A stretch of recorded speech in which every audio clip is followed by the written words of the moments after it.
سبيل الدموع سبيل مريح تنهد يا صاحي كي تستريح وبث الدعاء الخفي الصريح يسعك الفضاء الرحيم الفسيح.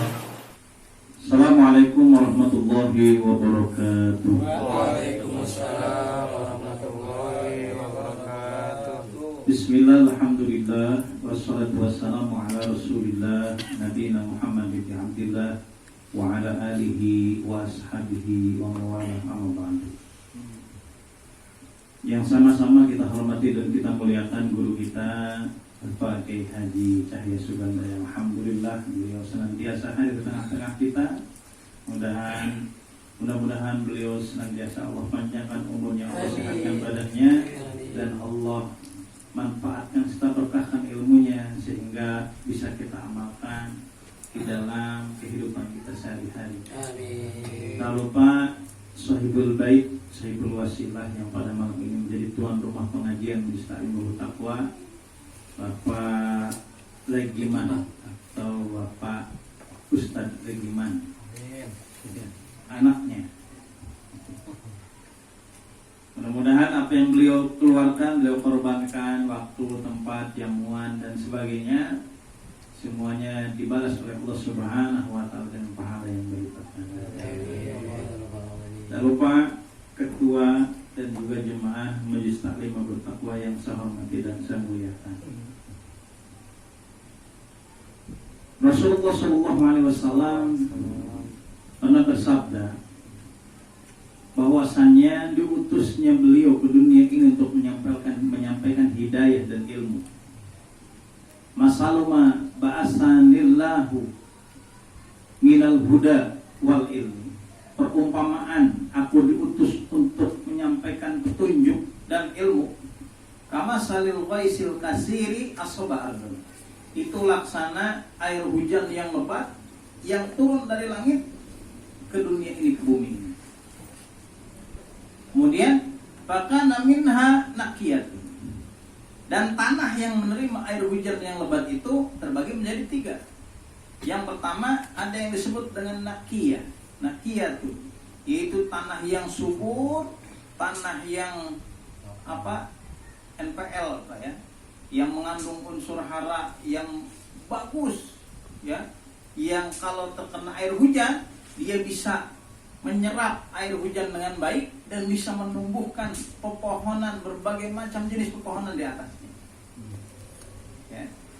Itu laksana orang-orang yang beriman. Dia mendengarkan ceramah, mengikuti kajian sampai ilmu kepada dia, dan ilmu itu diamalkan, bermanfaat untuk dia, berguna untuk dia, menjadi berkah untuk dia, dan juga untuk orang-orang di sekitarnya. Dia sampaikan lagi itu.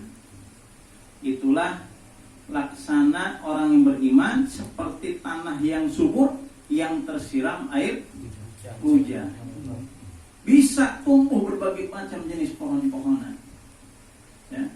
Ada pohon jambu, ada pohon mangga, ada pohon apel, ada pohon duren ya, walaupun agak susah dan mahal nyarinya. Kita mau nyanyi lagi, mau nyari ke Jonggol kagak jadi. Padahal katanya Jonggol itu termasuk penghasil duren yang terbesar di Bogor, bukan di Indonesia, di Bogor. Terkenal, duren Jonggol itu terkenal ya, tapi emang sekarang ini susah. Pak Jenggot, Pak Koyo ngajakin mulu ke sono, tapi nggak ada Pak. Paling ada juga kita ketemu nanti sama rambutan, banyak rambutan ya. Ngapain rambutan Fik? Randa muda butuh perhatian. Durennya nggak ada. Berbagai macam jenis bunga-bunga tumbuh dari tanah yang subur itu. Itulah hati orang beriman. Fakanat minha ajadi. Yang kedua, ada tanah yang kering, tanah yang tandus, tertimpa air hujan, tapi masih bisa menahan air, cuman tidak bisa menumbuhkan tanaman. Itulah keadaan hati orang munafik. Dia mungkin masuk ke masjid taklim, ke tempat-tempat ceramah, ke tempat kajian. Dia mungkin dapat ilmu, tapi ilmu yang dia miliki tidak dia amalkan. Ilmu yang dia punya tidak dia laksanakan. Apa yang disampaikan kiai dia paham, tapi dia tidak mengamalkannya. Dia punya ilmu, bahkan mungkin udah jadi ustadz, bahkan mungkin udah jadi kiai, tapi kalau dia ngomong seolah-olah kayak bukan orang yang berilmu, kayak orang awam, bahkan kayak bukan ustadz. Malah kalau dia ngomong berfatwa justru merugikan umat Islam, menyudutkan umat Islam. Kan orang bingung, udah minyak goreng langka, ribut masalah JHT, ya, urusan wayang juga pada ribut. Tiba-tiba masalah ajan, masalah dianalogikan sama anjing. Saya putar videonya terus, memang dia tidak menyamakan ajan dengan suara anjing, tidak. Cuman salahnya Pak Menteri kita itu menganalogikan, ya, mengumpamakan, tapi tidak menyamakan maksudnya, saya tahu. Cuman karena mungkin umat ini lagi pusing, lagi banyak masalah, intinya menangan duit ke hara rese, begitu lihat video itu ada narasinya, langsung terbakar emosinya, mudah mah. Kalau suasana emang terkeskil, tambah dari loba anu garing deh, ya. Omikron, kopi, geus macam-macam ya. Meja duit hese, gering ongko, minyak ongko, JHT ongko, wah berlipat-lipat. Dia orang yang berilmu, ya bukan dia maksudnya, bukan Pak Menteri berilmu. Orang yang kedua, laksana orang munafik yang berilmu tadi tapi tidak mengamalkan ilmunya. Itu aja seperti tanah yang tandus yang bisa menyimpan air tapi tidak bisa menumbuhkan tanaman. Imana di hatena, tapi ilmunya masih bisa dimanfaatkan airnya sama orang lain. Bisa buat ambil air masak, cuci tangan, mandi, bisa buat nyiram tanaman di kebun yang subur yang lain. Ini yang dikatakan kata ulama, rajulun yadri wala yadri annahu yadri.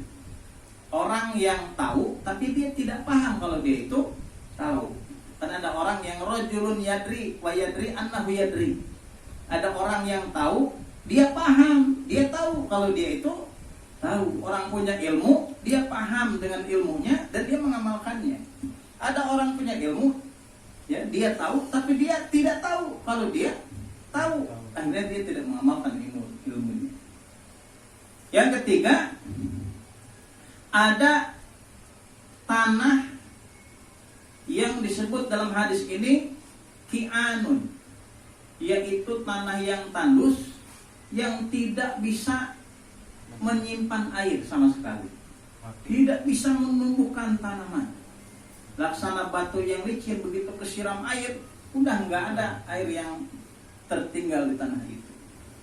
Inilah hati orang-orang yang tidak bisa menerima ilmu, ya, hati yang tidak bisa lagi mendengar kebaikan-kebaikan, menerima nasihat-nasihat. Mungkin dia bisa saja hadir di acara pengajian, tapi apa yang disampaikan oleh ustadz, oleh kiai, oleh habib, dia nggak mau ngedengerin tuh, masa bodoh. Yang penting diuk didinya balik menang berkat, nggak peduli dia. Dengan ilmu nggak peduli, nggak didengerin sama dia. Sehingga ilmu itu tidak masuk ke dalam hatinya. Ini orang yang ketiga. Rajulun la yadri wa la yadri annahu la yadri. Dia nggak tahu dan dia nggak tahu kalau dia itu tidak tahu. Semoga ilmu dan teriamalkan ilmu sebab ilmu. Mudah-mudahan kita ini termasuk ke hati orang-orang yang utama, hati orang yang laksana tanah yang subur, tersiram oleh petunjuk hidayah ilmu agama, masuk ke dalam hati kita dan bisa kita amalkan dalam kehidupan kita sehari-hari. Kita lanjutkan kajian tafsir surat Al-Baqarah ayat yang ke-51. A'udzubillahi minasyaitonirrajim. Wa izwa adna Musa 40 lailatan summa takhultumul ijla mim ba'dihi wa antum zalimun. Wa iz wa adna menjanjikan bi alifin wa duniha, boleh dengan alif, wa iz wa adna, boleh wa duniha, tidak dengan alif. Misalkan wa iz wa adna, itu boleh. Tapi kalau kita baca Al-Quran, kita ikuti yang ada di mushaf yang pakai alif, wa iz wa adna. Dan tatkala kami menjanjikan Musa kepada Musa arba'ina lailatan, selama 40 malam. Nuktihi inda intiqadiha, ya, kami memberi kepada Musa yang kami janjikan kepada Musa at-Taurat lita'malu biha, agar Taurat itu menjadi pedoman hidup. Dengan Taurat yang diberikan kepada Nabi Musa, Allah SWT memanggil Nabi Musa ke bukit, ke gunung Tursina selama 40 malam lamanya. Diajarkan, diberikan Taurat kepada Nabi Musa. Untuk apa? Untuk pedoman hidup Bani Israel. Ya, kitabnya Bani Israel. Amal biha, mereka beramal dengan menggunakan Taurat, terutama dalam hal ibadah, dalam hal agama. Summa, kemudian kita khuttumul ijla, kalian mengambil al-ijla, anak lembu, allazi, yang anak lembu itu sobohu, ditempa, dicetak, dilebur, ya, dibuat lakum, untuk kalian, yang dibuat oleh Musa Samiri, ya, As-Samiriyu, yang diambil dari emas-emas pengikut Nabi Musa, ya. Dalam riwayat dijelaskan ada 70 ribu orang pengikut Nabi Musa yang mengumpulkan emas dari 600.000 orang untuk dilebur menjadi patung anak sapi. Untuk apa? Ilahan, dijadikan sesembahan. Min ba'dihi, sepeninggal, ay ba'di zahabihi ila mi'adina, sepeninggal Nabi Musa menghadap Allah Subhanahu wa ta'ala, dipanggil selama 40 malam untuk menerima Taurat, ditinggalkan oleh pengikutnya yang waktu itu diselamatkan oleh Allah Subhanahu wa ta'ala di ayat sebelumnya.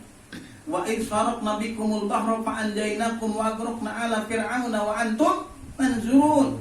Sudah diselamatkan tatkala dikepung oleh Fir'aun dan pasukannya, mau melewati lautan, dibelahkan oleh Allah lautan itu menjadi dua, kemudian dia bisa masuk menyelamatkan diri. Setelah dia ada di Padang Ti, kemudian di Bukit Tursina dipanggil Nabi Musa, mereka ditinggalkan di sana, dititipkan kepada Nabi Harun. Ternyata melakukan kemaksiatan, melakukan dosa, maksiat dan dosa yang sangat besar, menduakan Allah Subhanahu wa ta'ala dengan membuat patung anak sapi dari emas yang dibuat oleh Musa. Ini pernah saya bahas, ya. Nama Musa ada dua yang selamat sewaktu ada kebijakan dari dari Raja Fir'aun, ya, Raja Mesir saat itu, dan mengatakan Ramses II, bahwa anak laki-laki yang lahir saat itu harus dibunuh.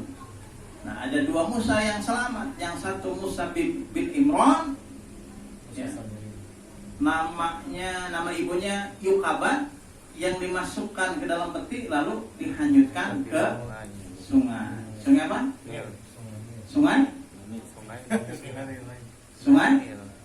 Sungai Nil. Kemudian diambil, diselamatkan oleh Siti Asia. Jangan ada pikiran nih, itu orang Arab kok ngaranna sarua Siti kabeh. Siti Khadijah, Siti Asia, Siti Aminah, Siti Fatimah. Orang Indonesia ngilu saha orang ngikuti makin ngaran Arab bae Siti. Ngaranna Siti naon, nah itu loh bahkan Siti Afifah. macam-macam. Siti itu bukan nama orang. Siti itu singkatan dari Sayyidah, nyonya, ya, nyonya kalau bahasa orang nama. Di orang nyonya dia pakai ngaran. Ya, padahal Siti itu nyonya bukan nama. Berarti kalau orang Indonesia namanya Siti bisa dipanggil nyonya gitu ya. Ya. Tapi nggak apa-apa, masing-masing tempat, masing-masing wilayah kan beda-beda. Kayak Yuyun itu kalau di Arab orang laki-laki, kalau di kita Yuyun perempuan. Kecuali nama Dila itu bisa laki-laki, bisa perempuan. Yang satu Musa bin Ja'far As-Samiri. Dialah yang diselamatkan oleh ibunya, dimasukkan ke dalam gua. Ya, yang di gua itu dibesarkan oleh malaikat Jibril. Dialah yang menjadi Musa Samiri yang menempa patung anak sapi dari emas yang dijadikan Tuhan, dijadikan sembahan. Menurut sebagian ulama, dialah Dajjal. Dialah yang menghasut pengikut Nabi Isa untuk kufur dan membunuh, menyalib Nabi Isa. Padahal yang disalib bukan Nabi Isa. Dialah yang dulu bernama Yudas Iskariot, dan dialah nanti yang di akhir zaman akan muncul dengan nama Dajjal.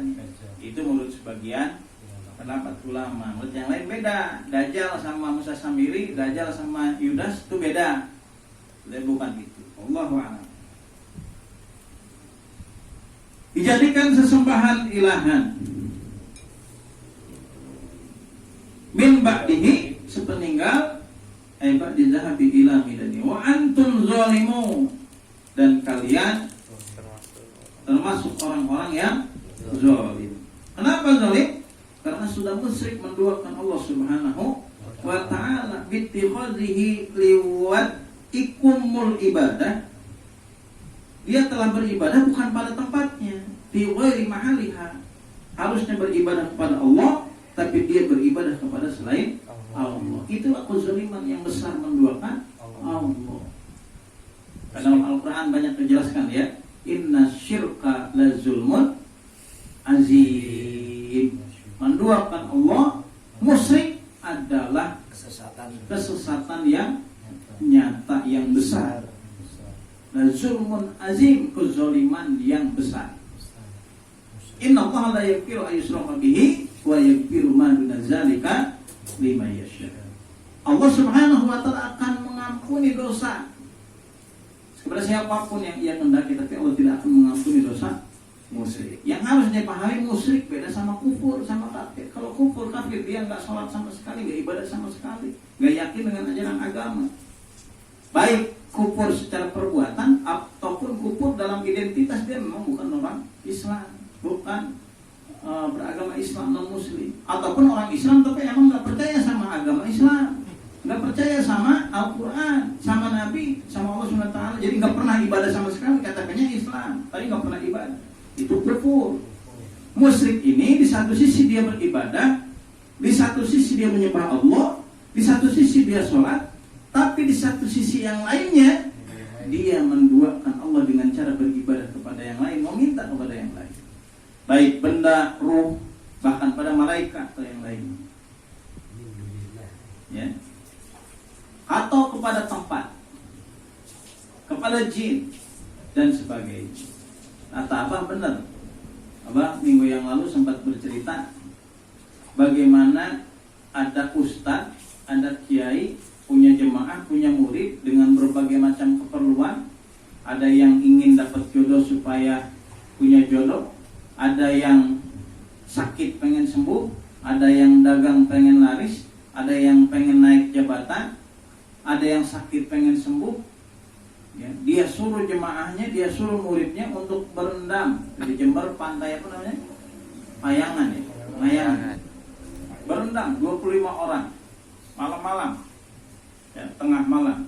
Apa yang terjadi? Datang ombak, ke bawah ombak, mati 11 orang. Ya, meninggal 11 orang. Kalau nggak salah yang meninggal perempuan semua, ya, yang meninggal. Yang lainnya ada yang selamat, termasuk polisi. Itu bukan orang biasa, kan? Kalau polisi kan berarti bukan orang awam, tapi orang ngerti, tapi masih bisa disesatkan. karena yang menyesatkan itu memakai pakaian ustaz, memakai pakaian kiai, gampang. Makanya saya sering sampaikan, hati-hati cari ustaz dan guru yang benar, yang punya kapabilitas, yang punya ilmu. Dulu pemerintah sempat mau sertifikasi ulama, itu bagus sebenarnya, boleh kalau saya. Cuman yang sertifikasi ulamanya, melakukan sertifikasinya bukan polisi harusnya, tapi ulama lagi, majelis ulama, bisa kerja sama ormas, sama NU, sama Muhammadiyah. Tapi kalau yang sertifikasinya polisi, wah itu bahaya, ditewakan gitu. Harus ulama lagi. Kenapa? Agar jangan sampai ada orang yang dia bukan ustaz, tiba-tiba jadi ustaz, dia berfatwa bigori ilmin, tidak dengan ilmu, adalu fa'adalu, yang ujung-ujungnya dia bisa sesat dan juga bisa menyesatkan, bahaya. Kan akhirnya sama polisi diteliti kan, yang gurunya itu ternyata dia itu bekas TKI dari Malaysia, pulang dari TKI dia sempat menjadi MC dangdut, habis itu baru jadi ustaz. Akhirnya disuruh nyembah, minta ke Nyi Roro Kidul, udah musyrik, meninggal dalam keadaan musyrik. Ya. Tapi bagaimanapun kita doakan mudah-mudahan yang meninggal diampuni segala dosanya. Jadi musyrik ini beda dengan kufur. Dia ibadah tapi dia juga meminta menyembah kepada selain Allah. Cuman yang paling ditakutkan itu setan ini menyelinap ya ke warna atau ke jubah agama, itu yang paling ngeri. Dulu waktu musim batu Banyengot, ini harga bacaan 1,5 juta nih. Waktu musim batu. Ada yang imitasi kayak gini, harganya 100.000. 100.000. Saya pernah ditawarin sama salah seorang santri. Pak Ustadz, ini mau saya jual 1 juta. Dia bawa ada kalau 50 biji di plastik. Saya bilang ini imitasi, cuman 100.000. Iya. Tapi ini udah dijikirkan di pondok pesantren saya sama kiai. Jadi udah ada khodamnya. Kalau dia biasa, ini imitasi batu biasa, emang murah 100.000. Tapi kan ini udah didoain, udah dijikirin, ya, udah diistighosahkan. Ada khodamnya, 1 juta jadinya. Kalau mau kodam bertawan. Buat apa? Oh ini macam-macam banyak. Buat pengasihan bisa, buat macam-macam. Kira-kira musyrik kan? Ya. Jadi percaya kabar doanya nggak salah, apalagi kalau doa dan zikirnya memang sesuai dengan petunjuk dari Quran, dari hadis, atau yang difatwakan, disampaikan oleh ulama. Tapi kalau tujuannya salah seperti itu, seolah-olah ada ketergantungan kita kepada benda ini, karena benda ini sudah diisi oleh ayat-ayat tertentu atau zikir tertentu, dimasukkan khodam ke sana dengan berbagai macam alasan, mau khodam malaikat ataupun khodam jin muslim yang bisa memberikan masalah dan mudarat tuh batu itu, akhirnya itu bisa menjadi musyrik, menduakan Allah. Saya sering sampaikan, dalam Islam ziarah itu sunnah, zikril maut untuk mengingat kematian. Dalam Islam disunnahkan. Tapi saat kita ziarah, hati-hati, jangan sampai salah niat, jangan sampai salah ucap, meminta ke orang yang ada di makam ataupun ke makam yang dikeramatkan dulu supaya sukses usahanya, dagang supaya laku ya, supaya tes PNS buru-buru keluar sertifikatnya ya. Tadi kan gitu. Ayo kita jarah ke makam anu. Orang katanya kalau udah 7 kali berturut-turut tiap malam Jumat jarah ke makam anu, semua hajat-hajatnya bisa dikabul. Musyrik kan? Ini kan wasilah doang, yang ngabulinnya Allah. Tetap aja nggak boleh. Ud'u li astajib. Nah, tapi kalau kita mau jarah, silahkan. Asal jangan salah niat, asal jangan salah ucap. Meminta ke tempat yang dijarah. Ya. Padahal kata Nabi, kalau kita mau minta tolong, kalau mau minta bantuan, kalau kita punya hajat, datang kepada Allah. Wasta'inu bis-sabri wasta'inu ay utlubul ma'unata. Minta tolonglah kepada Allah dengan jalan sabar dan dengan jalan sabar, lakukan ikhtiar. ayeuna gagal ulang deui, ayeuna salah ulang deui. Dagang ieu untuk sukses, dagang terus we ganti ieu ganti itu, ayo barengi dengan doa, dengan sholat. Sholat ini kan sesuatu yang prestisius. Orang diterimanya kewajiban sholat itu pada saat peristiwa Mi'raj, dipanggil langsung Rasulullah SAW menghadap Allah Subhanahu wa Ta'ala. Ini hebat. Yang lain justru nggak ada yang lebih hebat dari sholat ini. Kalau mau selamat ya sholat. Habis sholat kita mohon, berdoa. Jangan juga sholatnya karena kita punya kebutuhan doa. Habis kebutuhan terpenuhi udah kagak sholat, sholat lagi. Itu juga kata hadis dalam Al-Quran, musyrik menduakan Allah dalam hal ibadah. Ibadahnya bukan karena Allah, ibadahnya kepada selain Allah. Dan di dalam surat Al-Kahfi itu dijelaskan, faman kana yarju liqa'a rabbih falyamal amalan sholihan wa la yusyrik bi ibadati rabbih ahada. Kalau kalian mengharapkan ridha Allah, mengharapkan pertemuan dengan Allah Subhanahu wa Ta'ala, maka beribadahlah dan jangan sekali-kali mendoakan Allah, jangan sekali-kali musyrik dalam ibadah. Dalam ibadah aja masih bisa musyrik, apalagi kalau ritual ibadahnya di luar dari Al-Quran dan Sunnah yang dicontohkan oleh ulama. Nggak bakal ketemu.